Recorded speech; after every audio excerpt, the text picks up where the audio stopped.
What's up YouTube, this is Lucas with FoxHawk Gaming, and he's finally here. Marik has appeared at the gate, and he is an unlockable character for us with new rewards to farm.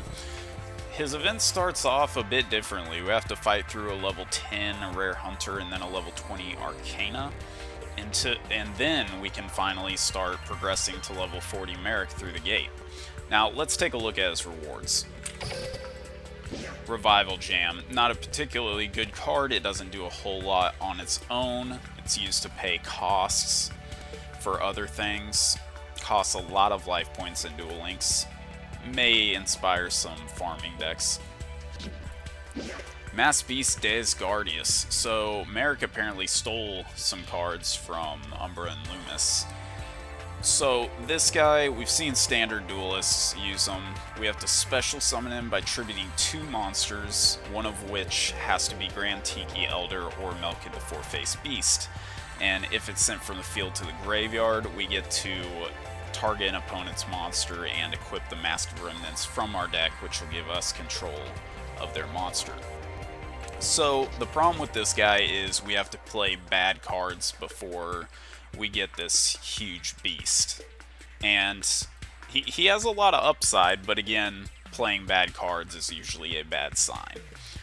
I think a lot of people are going to want to build some fun decks with this guy, and he may even be helpful in farming eventually. Very easy way to get out of 3,300. Okay, Visor Shock. Not excited about this card. If we're cheating this out, this is a pretty bad effect for cheating something out.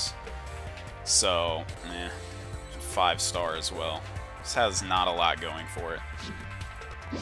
Gilgarth. I think this is one of the better drop cards here, if not the best. It's definitely the one that I am looking out for. 1800, so under Power of Dark skill, this is a 2000 normal beater, which is noteworthy. That deck, I think, has about enough normals to act and high enough attack to really pose a threat with Order to Charge now, but the issue is that we're now in Swarm meta and slow mid-range grind.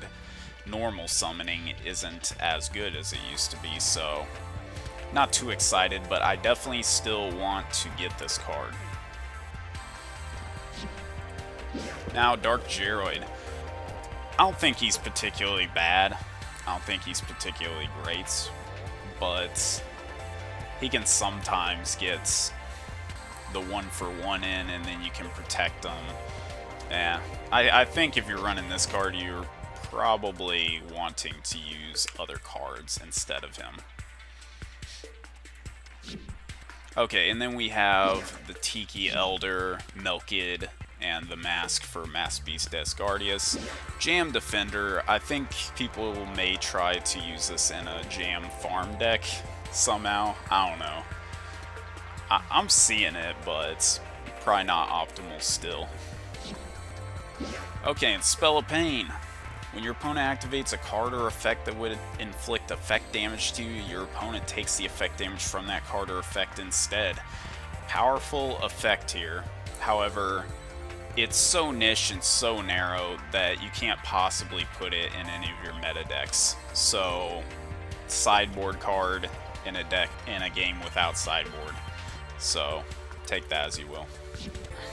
And of course, we can't forget Marik's signature card this event, Lava Golem, which presumably we unlock when we unlock his character at the gate and receive his starter deck. So this guy, we special summon to our opponent's side of the field by tributing 2 of their monsters. We can't normal summon or set the turn that we do this, and during each of the controller's standby phases, they take 1,000 damage. So, powerful stuff in a Duel Links format with 4,000 life points. In a burn deck, particularly Parasite, this has a huge chance of dealing the final chunk that you need, and 1,000 damage out of a single card is a very good mileage, to say the least.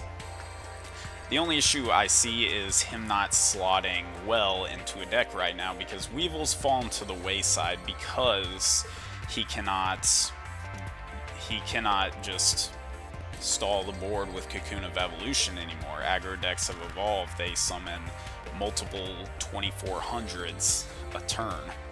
So, same spot as I always seem to be in this guy whenever I look at him, is that I like what he does, I like his flavor, I like his art, I like everything about him, but figuring out exactly where he goes and what he does, that's going to be what we keep our eyes out for.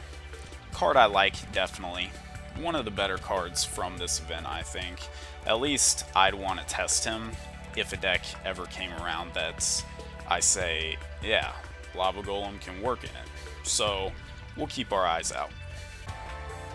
Now, going forward, it's worthy to note that Marik uses a skill during this event called Shadow Game. And at the end of each player's turn, it deals 100 life points to that player per card in their graveyard, so Marik is very much anti-farming. There's an incredible amount of inevitability in that skill, so we have to do one of a couple of things. We either have to go faster than his skill does against us, or we have to end the inevitability, which means protecting both him and us from lethal from his ability. So we're going to start texting decks and seeing what works over here, and we'll release a farming video as soon as we have something. Anyways, like, comment, and subscribe. Let us know what you think about this event, and I'll see you next time.